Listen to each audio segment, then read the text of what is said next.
turn out the right way. Duke Tron, the student who helped organize both events, was delighted with the belated but welcome bonanza. I didn't think anything like this could happen or would happen, but prayers do get answered.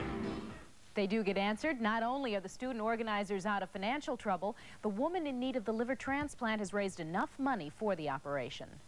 Until this summer's Honey, I Shrunk the Kids, Mary Poppins was Disney's biggest moneymaker. Its charm has lasted a quarter of a century, and Leonard Maltin, no slouch in the charm department, joins us with a new way to enjoy it all over again. Right, Leonard? Absolutely, John. I simply can't believe, though, that it's been 25 years since I stood online at Christmas time to get into New York's Radio City Music Hall. I'd done that many times before, but this particular holiday season, the movie was extra special. It was Walt Disney's Mary Poppins. Now, that film is celebrating its 25th anniversary, and so is its marvelous music. When Mary holds your hand, you feel so grand. Your heart starts beating like a big brass band. What a wonderful movie, and what an incredible score, filled with songs that, just like Mary Poppins herself, were practically perfect.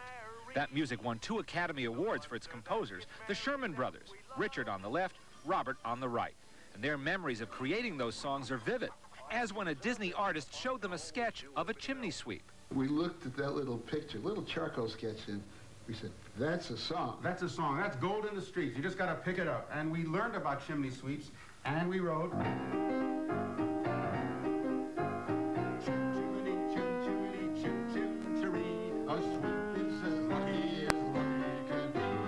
Not everything came quite so easily, however. Julie Andrews turned down another tune she thought was too pretty for Mary Poppins to sing. Richard Sherman sings it now, as he does on the newly issued compact disc.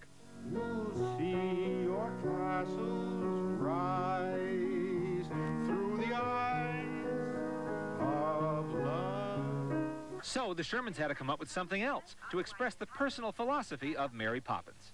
But then one lucky day, Bob's son came home. And he came home from grammar school, and I said, how was school today, Jeff? And he said, well, you know, it was great. They gave us the polio vaccine. I said, great. Didn't it hurt? He said, no, they just take a lump of sugar and they put some medicine on it and you eat it. I said, son, thank you. The next day I came to the studio, I said, Dick, what do you think of a spoonful of sugar helps the medicine go down? The medicine go down, medicine go down. Obviously, the Shermans were the right men for the job. And Walt Disney thought so, too. He kept them busy writing songs for nearly 10 years in a collaboration that can best be summed up in one word.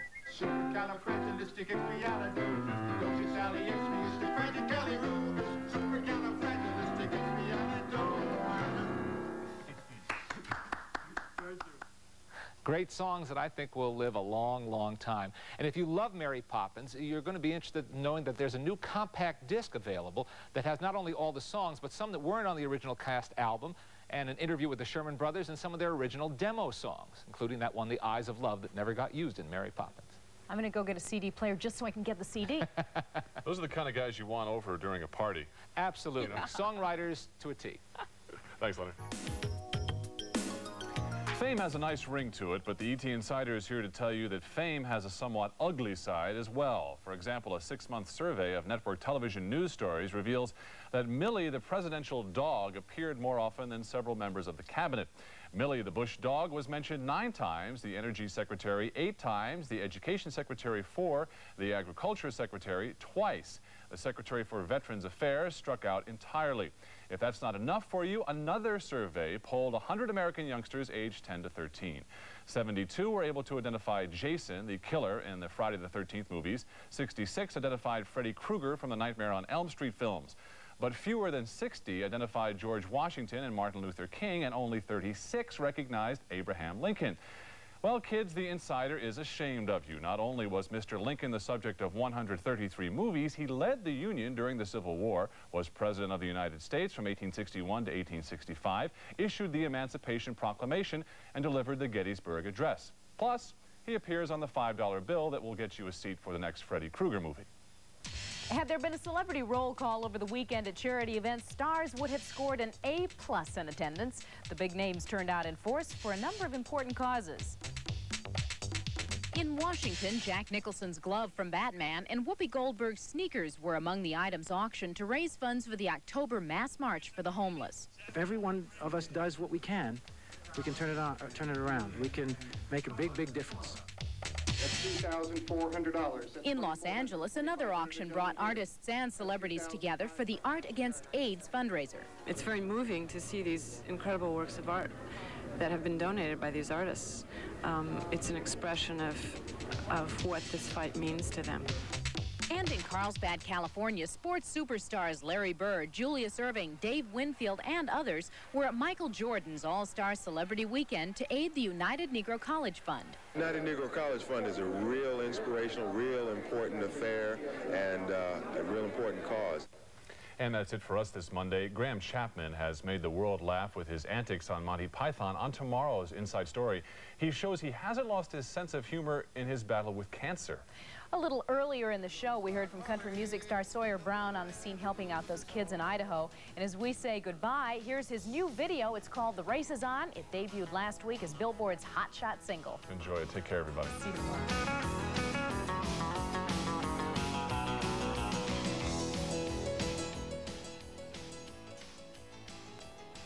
And our next late screening of Entertainment Tonight can be seen at the same time tomorrow morning, 25 to 4. And here comes pride in the backstretch. Heartaches are going to the inside. My tears are holding back there and trying not to fall. My heart's out of the running. True love scratch for another sake. The race is on and it looks like heartaches. And the winner loses all. The winner loses all.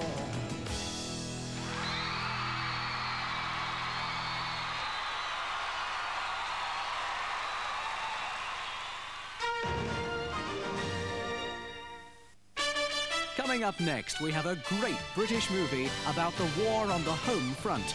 The story of a London family during the dark days of the Second World War.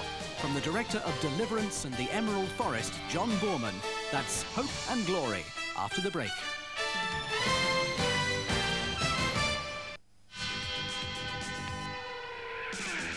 To coincide with the British premiere of Mel Gibson's latest blockbuster, Lethal Weapon 2, Sky Movies presents a special programme shot on the set by Mel Gibson himself. Join us for Mel Gibson's Unauthorized Video Diary as he goes behind the scenes on Lethal Weapon 2 that gets its first screening here this coming Friday at 20 to 10 on Sky Movies.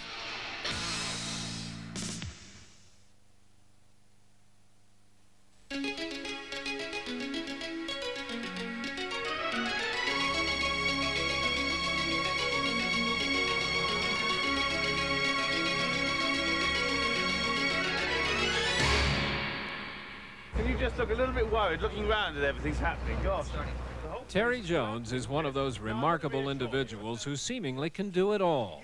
In the entertainment world, he is a rarity. His career began as a writer, but he became famous as a performer with Monty Python. And now he is enjoying perhaps his greatest personal success as the director of his own screenplay for the new comedy adventure, Erik the Viking. It's the first act, so it hits the wall and misses on. While it may seem strange to see this familiar performer in the role of a director, the fact is he's been at it for a long time, having directed 3 of the Python's movies and the 1986 film Personal Services. While it's a job filled with headaches, it also has many rewards. To be directing, it's a great relief, actually, because, I mean, if anything goes wrong, it's only, you know, it's only because I've done it wrong. It's, you're not standing by watching somebody else cock up what you've written. I'm more fond of directing what I've written myself. I think it's a bit more of a headache if you're directing somebody else's material. Perhaps no one knows his abilities as a director better than his old Monty Python partner and co-star in this film, John Cleese. Well, Terry really used to at least try to direct the television series because he was full of good ideas and full of strong notions about how particular things should be shot, even back in 69, 1771. And after the first Python film, the sketch film, and now for something completely different, had been directed by the same guy who did the television series, we all felt that we needed to move on a stage and that the group needed to take more responsibility. And by that, we really meant that we wanted Terry to direct. But Terry is, he had a strange and completely unjustified lack of confidence in himself. And for many years, he didn't direct anything outside the Python group. And then he finally took the step with the personal services. And everybody remarked on how immensely relaxed and yet in charge he was on that film. It was funny. There was just something in him that didn't want to take the responsibility of directing outside the Python group. Once he'd taken that step, he's now, you know, a real, experienced, very skillful, highly intelligent, very creative film director. I think he's one of the best people around. The story focuses on a young Viking warrior who's convinced there is more to life than just rape and pillage, and who sets off with his band of followers to awaken the gods and bring the sun back to shine once more. It's a story filled with comedy and intricate special effects, which are major challenges for any director. But John Cleese is convinced that Terry Jones is the perfect director for this film. Because I think it's one of the hardest jobs in the world, because it combines, you know, you've got to be able to be a good psychologist, understand how to get people to do things. You've got to have a very strong emotional base yourself, because you have to be very supportive to a lot of people and yet take a lot of pressure. You have to be a bit like a general. You have to be able to deal with the logistics of the situation. And then you've got to understand film and editing. You've got to understand pacing. You've got to understand cameras. It's an immensely big job, and very few directors understand more than about half the aspects of it. Terry, I think, is stronger in more departments than almost any other director that I know, because he's been doing it for so long. I mean, the lovely thing is now, Terry's only mid-40s, and he's been directing for 14 years. I would go so far as to say he almost knows what he's doing.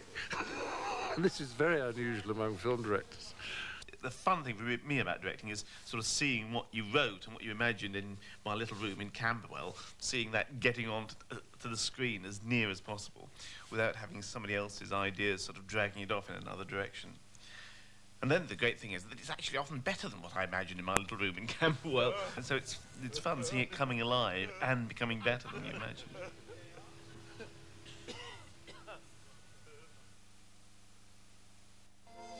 Coming soon to Sky Movies, Steven Spielberg's tender adaptation of Alice Walker's best-selling novel, The Color Purple.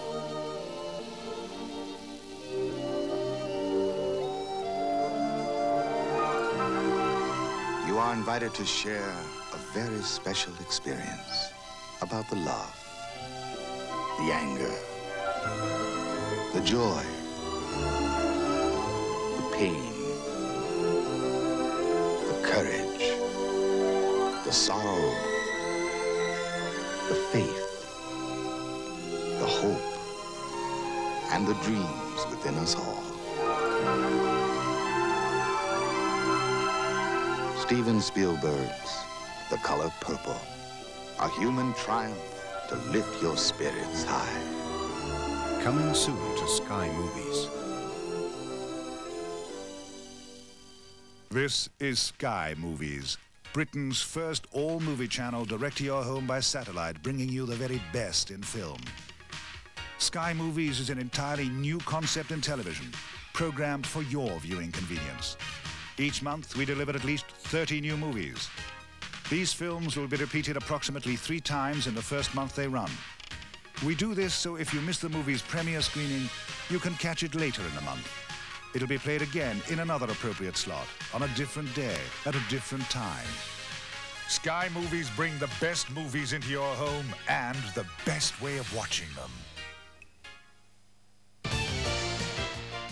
We're handing over now to director John Bullman for an award-winning movie based on his own experiences as a child during the war. We're going back to September the 3rd, 1939, for Hope and Glory. The following movie has been classified 15, suitable only for persons 15 years and over. Moving drama about child abuse at 8. Burt Reynolds provides the action in Heat at 10, and there's romance 80s style in She's Gotta Have It. There's a new story from The Hitchhiker. Donald Sutherland is the artist Gauguin in War for the Door, and after entertainment tonight, there's romance from Barbara Cartland in A Hazard of Hearts. Do join us later on, but now from Sky Movies, good night.